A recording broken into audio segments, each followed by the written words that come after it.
आज आपल्याला आहे ना काय बघायचं, इंजिनचे पार्ट, सर्व पार्टचे आपल्याला काय करून घ्यायची ओळख. तर इंजिनचा सर्वात महत्त्वाचा पार्ट आणि सर्वात म्हणजे आपलं इंजिन ज्याच्यावर निर्भर राहतं तो कोणता पार्ट आहे? त्याला काय म्हणतात? Cylinder block.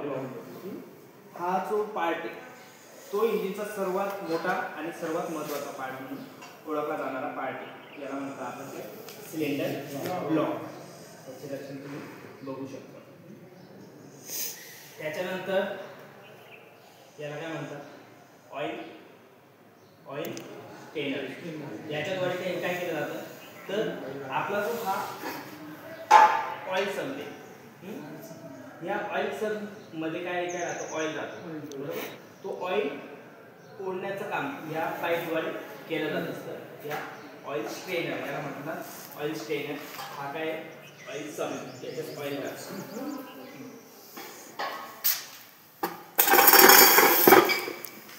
त्याच्यानंतर ह्याच हेडचा एक भाग म्हणून आपले जे आपण रेडिएटरमध्ये जे पाणी टाकतो ते पाणी पुन्हा आपल्या इंजिनमध्ये आपण जे कूलंट पाणी टाकतो म्हणजे कोणतं आपण कूलंट टाकतो तर ते पुन्हा आपल्या इंजिनमध्ये फिरत राहतं.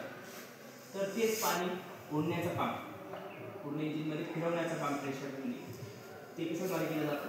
या वॉटर पंपद्वारे. या वॉटर पंप. त्याच्यानंतर यांना काय म्हणतात? पिस्टन, बरोबर.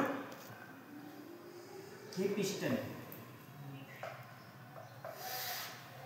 या पूर्ण असेंबलीला म्हणजे पिस्टन फक्त हा जो वरचा भाग याला काय म्हणतात?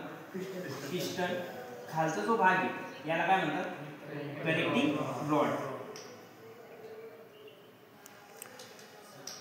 हे जे पिस्टन राहतं त्याला कशाद्वारे फिट केलेलं राहतं तर गजन पिनद्वारे पिस्टनला फिट केलेलं जातं. ह्या पिस्टनवर तीन रिंगा दिलेल्या आहेत. 3 पेक्षा काही ठिकाणी अधिक पण राहतात. तर याच्यामध्ये जे दिलेले सर्वात वरती जी रिंग आहे ती कोणती? Compressor ring. 2 ज्या रिंगा आहेत ह्या कोणत्या आहेत? कॉम्प्रेसर रिंगा. आणि त्याच्या खाली जी रिंग दिलेली आहे त्याच्यावर तुम्ही बघा ग्रू दिलेले आहे म्हणजे ती कोणती? ऑइल. ती मोकळी आहे. बाकीच्या ज्या कॉम्प्रेसर रिंग आहेत त्या बघून आपण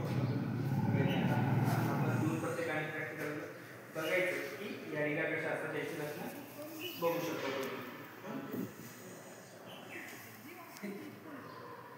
जेवढे सिलेंडर असतील इथे किती सिलेंडर दिलेले आहेत आपल्याला? 1 2 3 4. आणि हे पिस्टन याला काय म्हणतात? Cylinder head.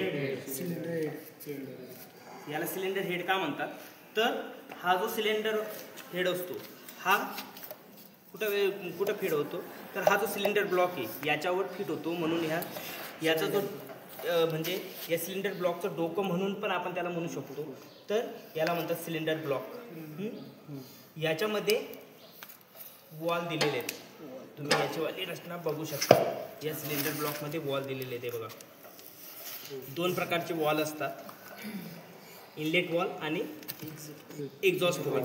हे 2 प्रकारचे वॉल दिले असतात. तो वॉलची साईज बघा तुम्ही सर्व ठिकाणी बदललेली.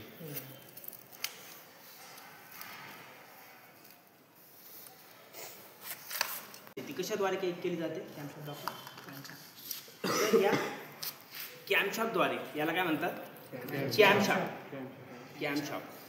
हा जो कॅमशॉफ्ट आहे याच्याद्वारे हे बघा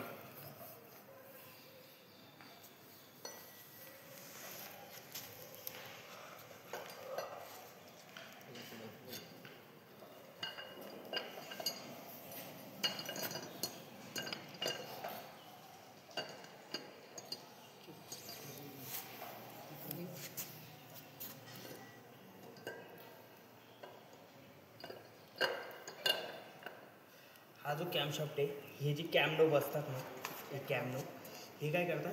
हे जे वॉल आहेत यांना दाबण्याचं काम या कॅमनोबद्वारे केलं जातं. यांना काय म्हणतात? कॅमनोब.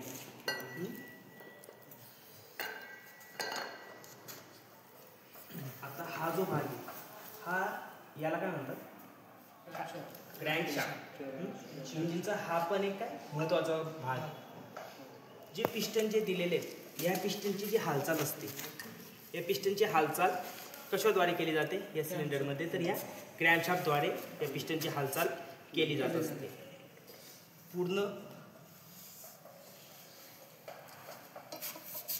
हालचाल याच्याद्वारे किंग केली जात असते. त्याच्यानंतर हा जो पार्ट आहे याला काय म्हणतो आपण, फ्लायव्हील. त्याचबरोबर ह्या ज्या कॅप आहेत या आपल्या क्रँकशाफ्टचे काय कॅप आहेत, याच्याद्वारे आपल्या क्रँकशाफ्ट जे दिलेलं आहे ते आपल्या